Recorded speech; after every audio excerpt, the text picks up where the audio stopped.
Modern electronic and computer information and communications are once again protected by the Fourth Amendment. Thank you, and I reserve the balance of my time.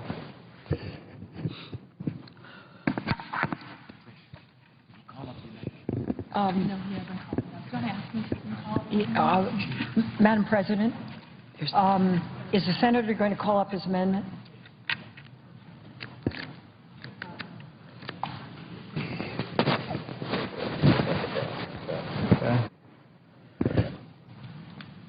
Madam President. Senator from Kentucky. I do. I ask unanimous consent to call up my amendment, which is at the desk. Without objection, the clerk will report.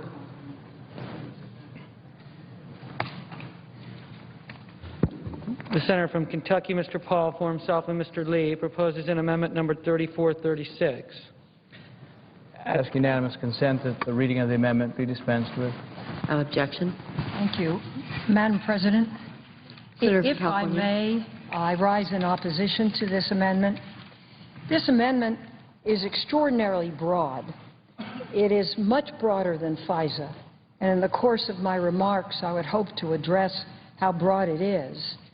It essentially bars federal, state, and local governments from obtaining any information relating to an individual that's held by a third party, unless the government first obtains either a warrant or a consent. This is not germane to FISA. It has not been reviewed by the Judiciary Committee, which would have jurisdiction over this matter. For that reason alone, I would vote against it. And also, it impedes the timely reauthorization of these amendments. I also oppose the substance of the amendment. The amendment established what is titled the Fourth Amendment Preservation and Protection Act. In reality, it seeks to reverse over 30 years of Supreme Court precedent interpreting the Fourth Amendment. In 1967, the Supreme Court established its reasonable expectation of privacy tests under the Fourth Amendment that was known as Schatz v. United States.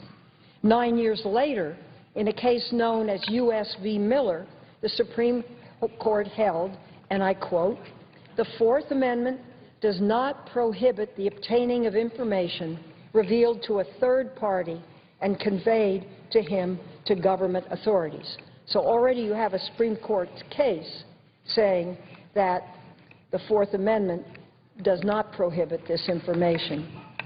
This case, Miller, involved the government obtaining account records from a bank. But in 1979, just 3 years after Miller, the Supreme Court took up the issue of third-party collection in a case involving the installation and use of pen registers, which, as everybody knows, is an electronic device that enables law enforcement to collect telephone numbers dialed from a particular phone line without listening to the content of those calls. This case, known as Smith v. Maryland, and in it the court held, and again I quote, "We doubt that people in general entertain any actual expectation of privacy in the numbers they dial. All telephone users realize they must convey phone numbers to the telephone company, since it's through the telephone company switching equipment that their calls are completed. All subscribers realize, moreover, that the phone company has facilities for making permanent records of the numbers they dial, for they see a list of their long-distance toll calls on their monthly bills. Telephone users typically know they must convey numerical information to the phone company, that the phone company has facilities for recording this information, and that the phone company does, in fact, record this information for a variety of legitimate business purposes. Although subjective expectations cannot be scientifically gauged, it is too much to believe that telephone subscribers under these circumstances harbor any general expectations that the numbers they dial will remain secret. This court consistently has held that a person has no legitimate expectation of privacy in information he voluntarily turns over to third parties. That's the Supreme Court. More recently, in the Court's 2012 decision in U.S. v. Jones, some justices have questioned whether the time has come to revisit Miller and Smith in some form. Now, perhaps they're right, but this amendment isn't the form they had in mind. Under this amendment, it is so broad that the police could not use cell phone data to find a missing or kidnapped child without a warrant or the consent of the missing child. Impossible to get. Similarly, they could not ask the phone company to provide the home address of a terrorist, drug dealer, or other criminal without consent or a warrant. They could not ask a bank if such criminals had recently deposited large sums of money. In fact, as written, this amendment would prohibit law enforcement from looking up the name, address, and phone number of a criminal suspect, witness, or any other person in a copy of the Yellow Pages delivered to the front door of the police station unless they obtained a warrant or the consent of the criminal suspect. It is very broad. As I've already stated, the FAA authorities expire in 4 days. If those authorities are allowed to lapse, our intelligence agencies will be deprived of a critical tool that enables those agencies to acquire vital information about international terrorists and other important targets overseas, plus what they may be wanting to do in the United States. It is imperative that we pass a clean reauthorization of these authorities without amendments that will hamper passage in the House. I urge my colleagues to oppose this amendment. Madam President. Senator from Vermont. Madam President, I ask consent to set aside the pending amendments and call up my amendment, which is at the desk. Without objection, clerk will report.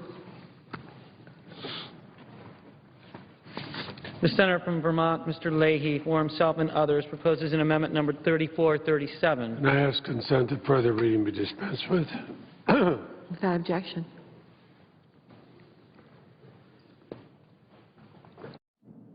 Apologize for my voice. I spent a little bit too much time in an airplane lately. Which I shouldn't say with the distinguished chair of the Intelligence Committee here, because her commute is a lot longer than a Vermonter's commute. But when Congress passed the FISA Amendments Act of 2008, it granted the government sweeping new electronic surveillance powers. And we all know if they are abused or misused, they can impinge on the privacy rights of Americans. Well, there's no question surveillance powers established in the FISA Amendments Act have proven to be extraordinarily important for our national security. It's equally clear those broad powers have to continue to come with rigorous oversight and very strong privacy protections. Americans cherish their privacy, and we have to protect that. That's why the Senate should adopt the Senate substitute amendment that would allow the government to continue using these authorities, but for a period of time that ensures strong and independent oversight. The amendment was considered as reported favorably by the Senate Judiciary Committee last July, and I hope senators will support it. And I'm pleased that Senators Durbin, Franken, Shaheen, Akaka, and Coons have joined me as co-sponsors of this amendment. And I call on all senators who talk about accountability and oversight to join with us to adopt this better approach to ensuring our security and our privacy.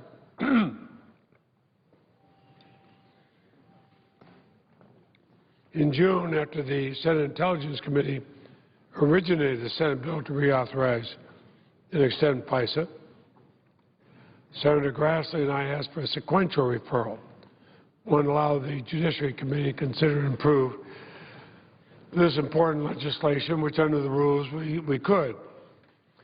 The bill that was approved by the Intelligence Committee provided for a general and really unfettered extension of the expiring provisions until June 2017.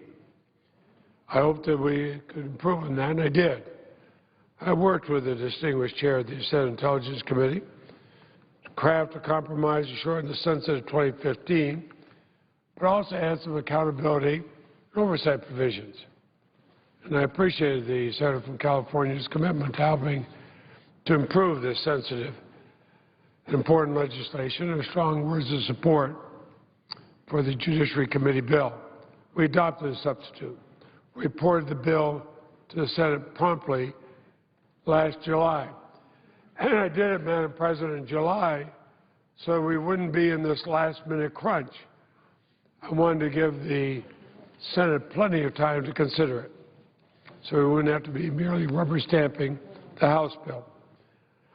Now, the House bill sunset is longer than that adopted by the Senate Select Committee on Intelligence and unnecessarily extended.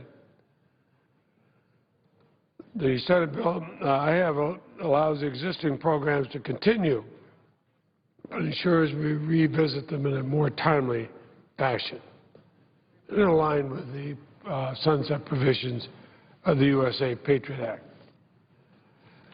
Now, we've seen through our experience with the USA Patriot Act that sunset forces Congress to re-examine the surveillance powers. If we know we have to actually look at it because it's going to run out, you know what happens is an amazing thing. Senators actually look at it. Senators in both parties. But more importantly, it forces the administration, whether it's a Democratic or Republican one, to provide full and accurate information to justify to Congress reauthorization. Any administration is going to be willing to kick the ball down the road if they don't have to do anything. If they have a sunset, they do. You know, if these powers are misused, it affects the constitutional liberties of Americans, and I don't think we should take our constitutional liberties for granted. There has never been a comprehensive review of these authorities by an independent inspector general that would give us a complete perspective. Our Senate bill, in my substitute amendment, adds some common sense improvements. Now, we often hear senators speak about the need for vigorous oversight of the executive branch. We hear senators on both sides of the aisle say we have to have independent inspectors general, not beholden to a particular agency, and we hear senators on both sides of the aisle say we need Congress to conduct its own independent reviews that check on the power of the executive. So I ask these same senators this question. When Congress is authorized to use powerful surveillance tools that have the potential to impact so significantly the constitutional rights of law-abiding Americans, isn't that exactly the kind of situation that calls for vigorous and independent oversight? So I call on all senators on both sides of the aisle who talk about accountability and oversight to adopt this better approach to enabling our security and privacy. No one should argue that shortening the sunset or adding oversight provisions somehow hampers the government's ability to fight terrorism. It's not true. All senators should know that neither the 2015 sunset date nor the added oversight provision have any operational impact on the work of the intelligence community. No one, and I should repeat, I've asked, no one from the administration has ever said to me that these provisions cause any operational problems for the intelligence community. This is a simple choice. We can enable the intelligence community to continue using these authorities until 2015 by adding common sense improvements. Or the Senate can say, well, the Senate has no responsibilities. We'll simply rubber stamp the House bill and extend these powerful authorities for another 5 years without a single improvement in oversight and accountability. Well, as an American, As a Vermonter, the choice is simple for me. We can fulfill our duty to protect the privacy and civil liberties of all of the American public, while continuing to provide the intelligence community with tools to help keep America safe. That's what this bill does. And I urge senators to adopt this balanced, common sense approach. And, Madam President, as I'm going to have to preside in just another minute, I would ask consent that my full statement be placed in the record as though read. Without objection. Madam President. Senator from California. Madam President, in listening to the distinguished chairman of the Judiciary Committee and also reading the amendment, there are parts of this amendment to which I would agree. However, this is a House bill, the main part of which is on the length of the authorization, 5 years versus 2.5 years. And before us is the 5-year authorization period, which the House has already passed. And we have 4 days before the amendments essentially end. So I cannot support that shorter time, but support the 5-year part. The part of the chairman's bill that I do agree with is the expanded mission of the Inspector General, and in this regard. And since the chairman is now becoming the president in rapid promotion, I will be happy to address my remarks to him.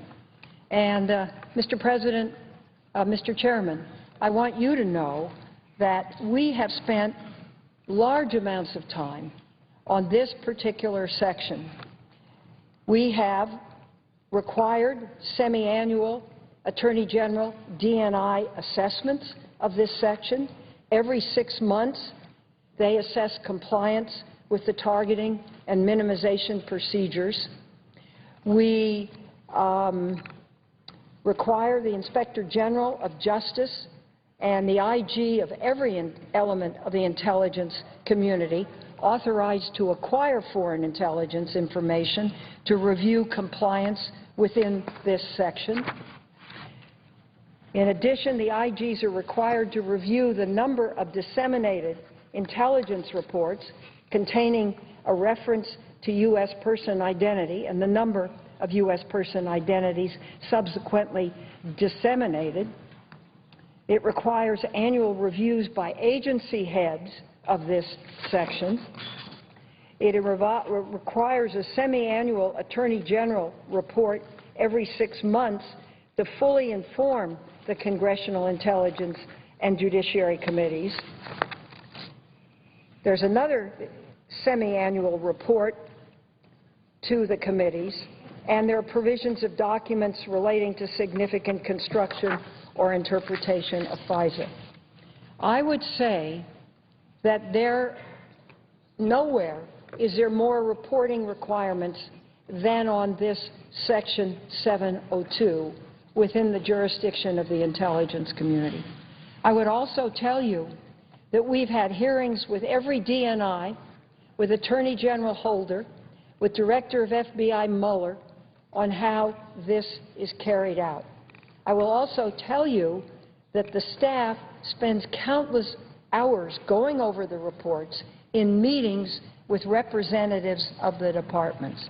However, I think you have a good point on Section 5, 6, and up to line 6 on page 7. And what I'd like to do with this is take that part of the bill and see how it conflicts with what we're doing, whether it does or not. And if it doesn't, add it to our authorization bill of next year. And so I would urge that your staff and our staff could perhaps work together to see that that gets done properly. The real reason to oppose all of this is within 4 days. I mean, if this I remember the vote in Judiciary very well. If it had come to the floor then, it might have been a different thing. I don't think it would have been. But here we are where we are with a 5-year bill in front of us and 4 days to complete this hearing. So I would, as I'm opposing all amendments, I would respectfully, and not quite sorrowfully, but almost, have to oppose your amendment with the caveat that I added. We will look in deference to you and your chairmanship of the Judiciary Committee. Our staff will work very closely with yours. If this is not present in what we do today, we will add it in an authorization bill. So I thank you for that, and I yield the floor. President. Senator from Oregon. Thank you, Mr. President. First, I would just like to strongly support your amendment, Mr. President. It seems to me, given how little most members of Congress know about the actual impact of the law, the shorter extension period as envisioned by the distinguished chairman of the Judiciary Committee makes a lot of sense. I also think it makes sense to have the Intelligence Community Inspector General conduct an audit of how the FISA Amendments Act authority has been used. And once again, we've had this discussion about how much everybody already knows about how the FISA Amendments Act affects the operations of this program and law-abiding Americans. I would just have to respectfully disagree. And I would ask senators, as we've touched on in the course of the afternoon, whether they know if anyone has ever estimated how many U.S. phone calls and emails have been warrantlessly collected under this statute. Senator Udall and I have asked this very simple question. Has there been an estimate? Not whether there's going to be new work, whether there are going to be difficult assignments. We have asked, has there ever been an estimate of how many U.S. phone calls and emails have been warrantlessly collected under the statute? And we were told in writing that we were not going to be able to get that information. I think senators also ought to ask themselves whether they know if any domestic phone calls and emails, what are wholly domestic communications, have been conducted under this statute. I think they will also find that they don't know this, the answer to this question. And I think senators also would want to know whether the government has ever conducted any warrantless backdoor searches for Americans' communications. And so when we have the argument that has now been advanced several times in the course of the day that we already know so much, we really don't need all these amendments, and it's just going to delay the passage of the legislation, I would urge people to go to my website in particular and look at what we have learned from the intelligence community, which is in response to request after request, particularly the request of a tripartisan group of senators asking, I think, really yes or no answers. Has there been an estimate, for example, of how many law-abiding Americans have had their communications swept up into these FISA authorities? And our inability to get that answer makes it clear that when one talks about robust oversight under this legislation, the reality is that there is an enormous lack of specifics with respect to how this legislation actually works. So I would only say in response to the amendment offered by the presiding officer, Senator Leahy, the chairman of the Judiciary Committee, I think his amendment is very appropriate, and given how little is known, to me, it is one of the fundamental pillars of good, oversight, is you don't just grant open-ended kind of authorizations when you lack so much fundamental information about how this program works and particularly how it would affect law-abiding Americans. And with that, Mr. President, I yield back. He suggests you have some work. I note the absence of a quorum. Clerk will call the roll. Mr. Akaka.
The person selected to fill the seat left open by the death of Senator Daniel Inouye of Hawaii is expected to be sworn in a little less than 15 minutes from now.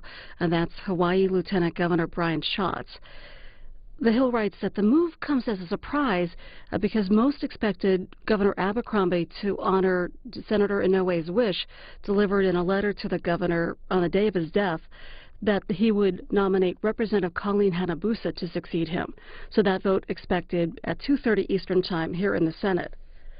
We heard a Senate Majority Leader Harry Reid on the floor earlier today saying that a deal on the fiscal cliff is unlikely before the fiscal deadline, and that's December 1st on Monday. We spoke with Steve Forbes, who is the chairman and editor-in-chief of Forbes Media this morning on the Washington Journal about the fiscal cliff.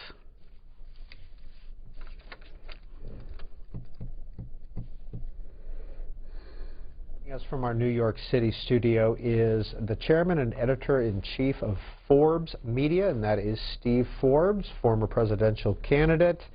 He'll be with us for the next 45 minutes to take your calls and talk about some of the fiscal issues facing Washington today. Mr. Forbes, let's start with where we started this morning on the Washington Journal.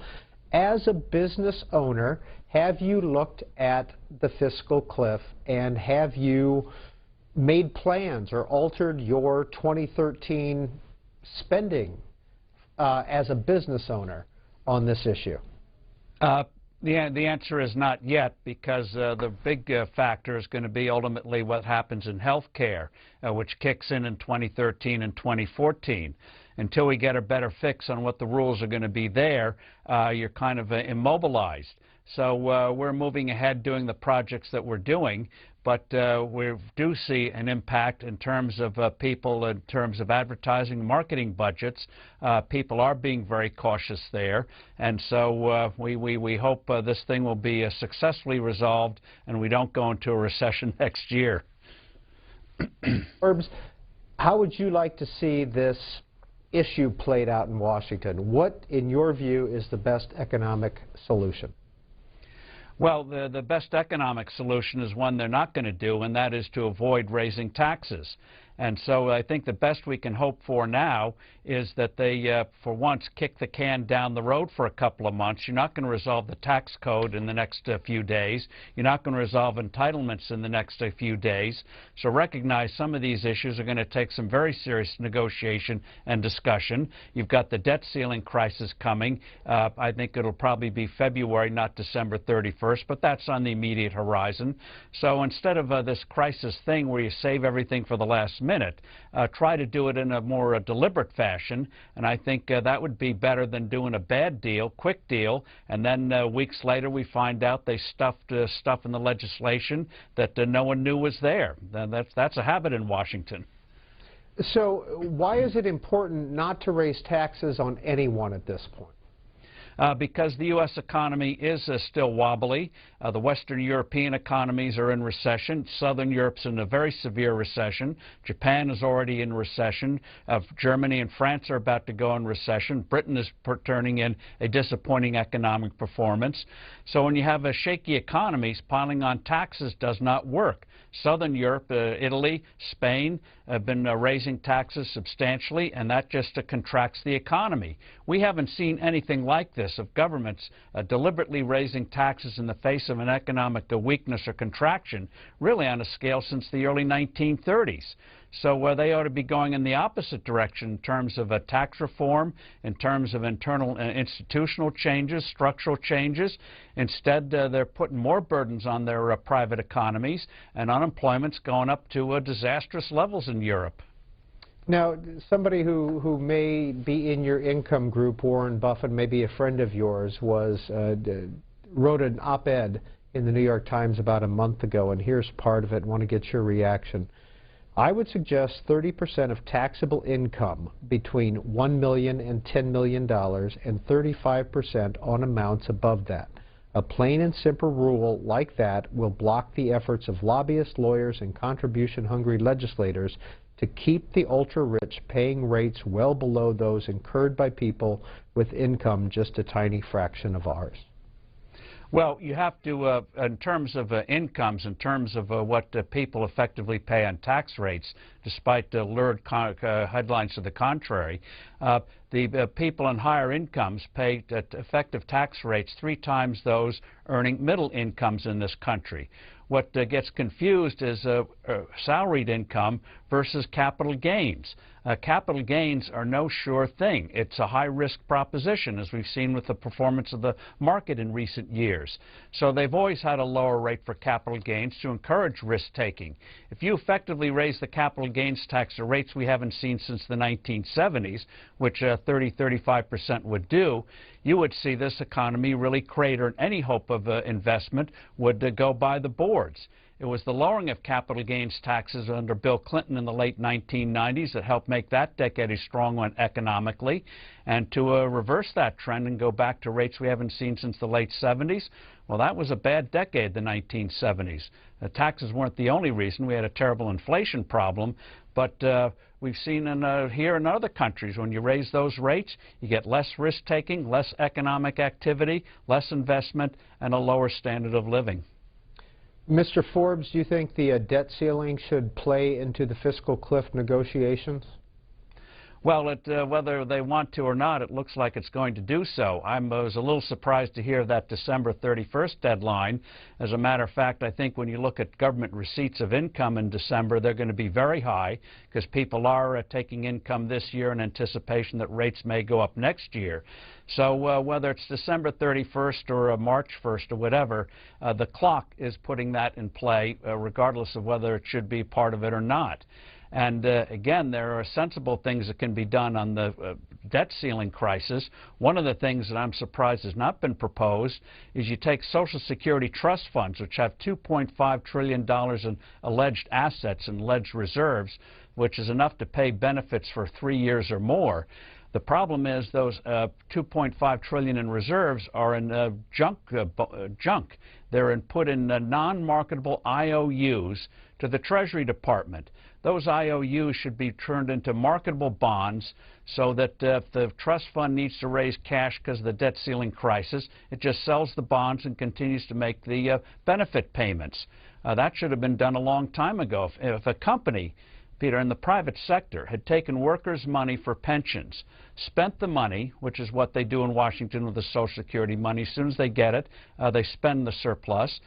So if you did that in the private sector, spent the money, and then put in a non-marketable IOU in the pension fund, you'd be wearing big stripes today. That stuff would be illegal in the private sector, but that's exactly what they've done in Washington. They've looted the fund. There's nothing really there. That ought to be changed. This tweet from WAH. Mr. Forbes, do you feel you pay your fair share in taxes? The answer is yes. And instead of focusing on how to raise new taxes, how to raise the revenue by increasing taxes, we're to be focusing on how do we get this economy moving again. And one of the ways to start is reforming this hideous tax code. I've always been in favor of a simple flat tax with generous exemptions for adults and for children. A family of 4, for example, would pay no federal income tax on their first $46,000 of income, only 17 cents on the dollar above $46,000, no tax on savings. You do that, and the nice thing is, if you make the money, you pay tax on it. If you don't, you don't. And that way, half the lobbying in Washington would go by the boards, because the tax code is a huge source of power, a huge source of corruption. In the last quarter of a century, it's been amended 14,000 times. Nobody knows what's in the thing, not even the IRS. Steve Forbes is our guest. His most recent book is called Freedom Manifesto, Why Big Free Markets Are Moral and Big Government Isn't. You can see the cover there. It was just published this year. And by the way, Book TV interviewed Mr. Forbes earlier this year about this book. If you would like to see that full interview, it lasts about 30–40 minutes. You can go to booktv.org and type in Steve Forbes up in the search section, and you can watch the full interview online. For this segment, Steve in Schofield, Wisconsin, on our Republican line is our first caller. Hi, Steve. Yeah, good morning. Good morning, Mr. Forbes. Good morning, Steve. My question to you is, and it just drives me insane, nobody, the politicians in Washington, will not address the issue of the bureaucracy. When you go online and you look at Department of Energy or Department of Education, and the number of employees that they have, we don't need all that. They could cut the employees in half, lay them off. They'd have to go get a real job in the private sector, and we would have real savings. Can you bring that up? Why nobody will address these issues? And I'll hang up and go offline. Well, politics being what it is, when you have a budget in Washington, it's very, very hard politically to cut it back. And if you do, people say, oh, you're against this program, this worthy goal, you're against that worthy goal. We cite an anecdote in the book, our book, about a British historian back in the 1950s was studying the history of the British Navy. And after World War I, Britain had the largest Navy in the world. They had won the war, and they sharply reduced the size of the Navy. Mothballed ships, laid off sailors, laid off dock workers, drastically reduced the size of the Navy. Yet the agency, this historian discovered, running the Navy was getting bigger as the Navy was getting smaller. And he made the discovery, which has been confirmed, and you just made a reference to it, is that the size of a bureaucracy has nothing to do with the amount of actual work that bureaucracy does. It'll grow unless it is reined in. So at a time when the British Navy, for example, was getting smaller, the bureaucracy running it was getting bigger. And the one nice thing about free markets when they're allowed to operate is if you get that kind of bloat, you get in trouble and you either change or you go out of business. But in government, you just get bigger and bigger. Ronald Reagan was right. He said the closest thing to immortality on this earth is a government agency. Herbie, Moss Point, Mississippi. Please go ahead with your question for Steve Forbes. Good morning, everybody, and Mr. Ford.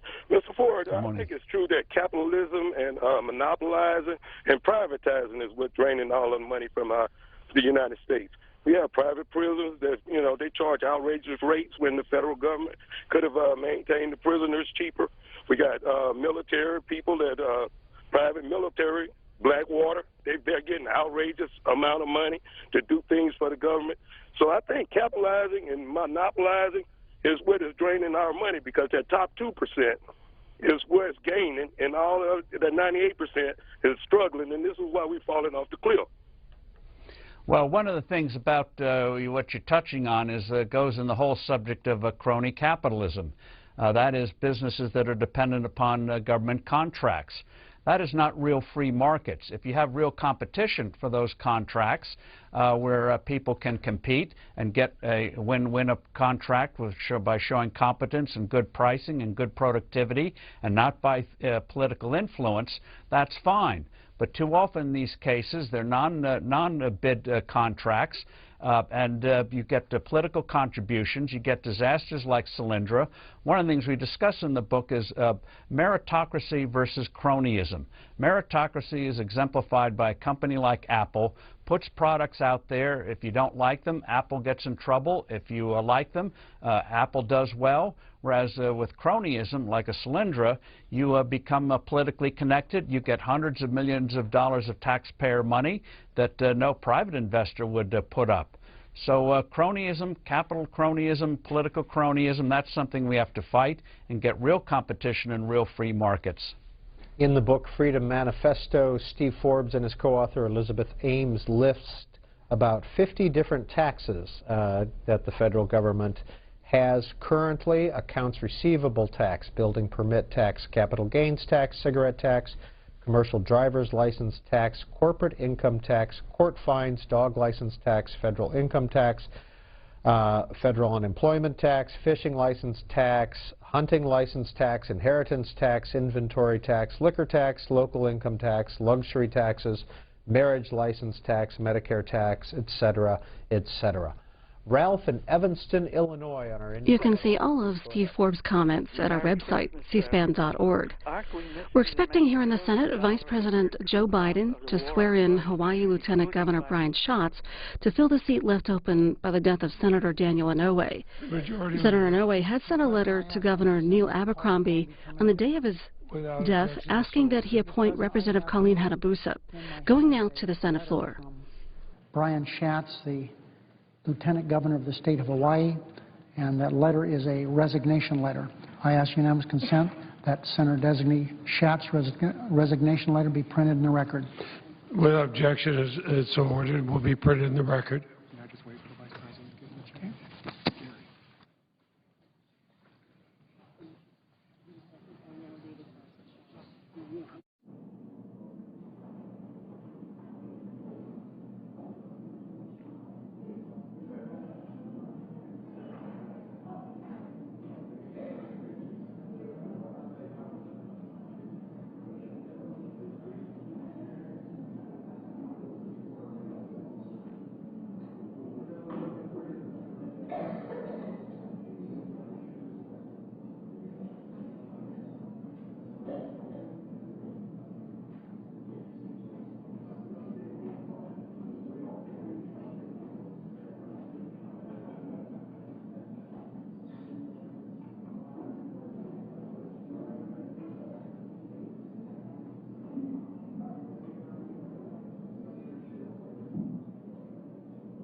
The Chair lays before the Senate a certificate of appointment to fill the vacancy created by the death of the late Senator Daniel Inouye of Hawaii. The certificate, the Chair is advised, is in the form suggested by the Senate. If there is no objection, the reading of the certificate will be waived and will be printed in full in the record. If the Senator designee will now present himself to the desk, the Chair will administer the oath of office.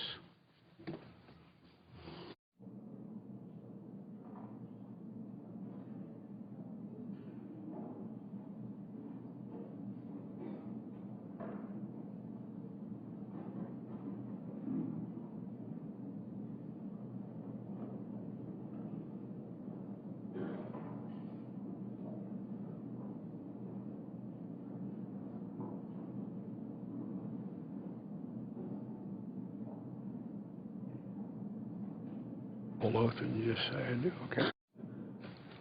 Do you solemnly swear that you will support and defend the Constitution of the United States against all enemies, foreign and domestic, that you will bear true faith and allegiance to the same, that you take this obligation freely, without any mental reservation or purpose of evasion, and that you will well and faithfully discharge the duties of the office upon which you are about to enter? So help you God.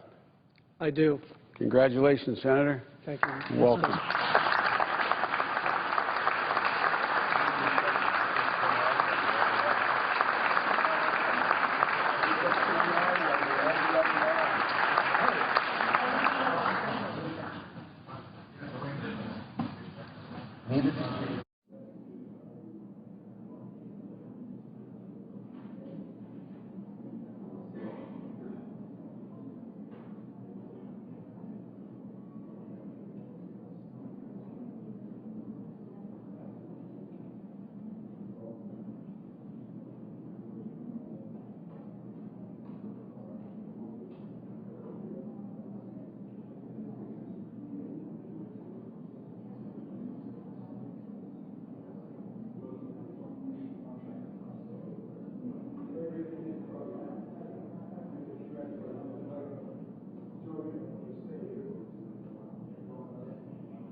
Mr. President, The Majority Leader.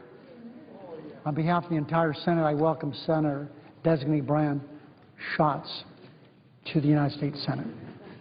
I congratulate him on this appointment to fill the seat of the late Senator Dan Inouye, who, as we all know, was an institution in and of himself.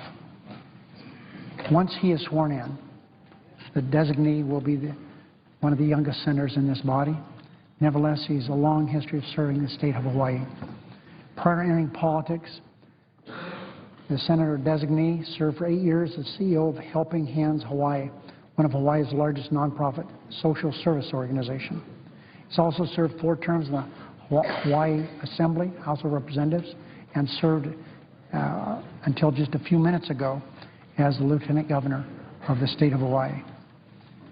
Having been a Lieutenant Governor, his experiences as a legislator and then as one of the presiding officers of the entire Senate speaks of itself as helping prepare for this job that he has here.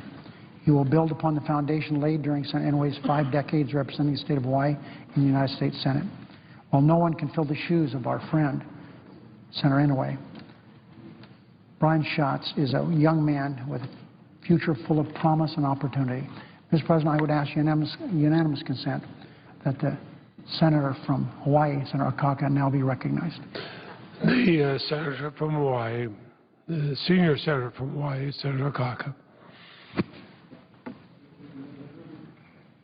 Mr. President. Senator from Hawaii. Mr. President, I rise today to welcome Hawaii's new United States Senator, Brian Schatz. Brian is a leader for Hawaii's present and for our future.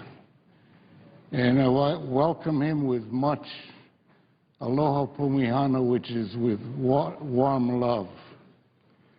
I also welcome and congratulate Senator Schatz's wife, Linda, the children, Tyler and Mia, and his brother and Senator Schatz's proud parents, Dr. Irwin and Mrs. Barbara Schatz. Senator Schatz arrived in Washington during a sad time as we continue to mourn the loss of our champion, Senator Dan Inouye. Dan Inouye will always be a legend in Hawaii. He will never be replaced. At Dan Inouye's memorial service in Honolulu this past weekend, I was reminded of how many people he touched in Hawaii and across the country. We must honor his legacy by working together for the people of Hawaii. I thank Brian for volunteering for this incredible responsibility. He only learned of his appointment yesterday